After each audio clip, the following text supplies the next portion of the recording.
Assalomu alaykum hurmatli o'quvchilar. Mana bugun biz 10-testmi? 9-testning 4-misoli haqida gaplashamiz. Yechilish yo'li bo'yicha turli xil nazariya, fikrlar bor.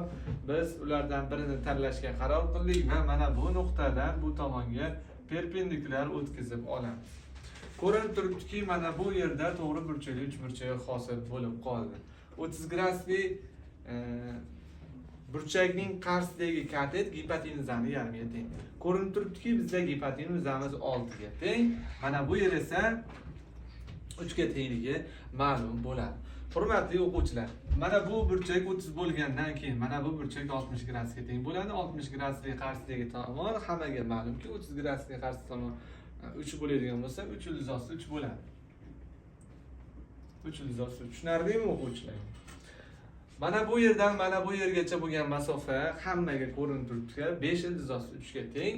Mana bu qism 3 + 3 ga teng. Demak, ularni ayirib qo'yadigan bo'lsak, mana bu yerdagi masofa 2 + 3 ga teng bo'ladi.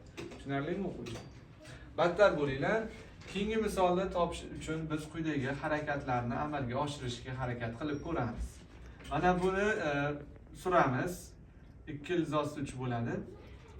Mana bu yer 45 ligi ma'lum. Bu yerdan 2 + 3 bo'ladi. Bularga teng. 2 + 3 ni + 2 ko'paytiradigan bo'lsak, 2 + da 6 bo'ladi. 2 + 6 degan javob bizda mana javobda javobda turibdi. Javobda sekin asta belgilab qo'ysak ham bo'laveradi. Tugadi.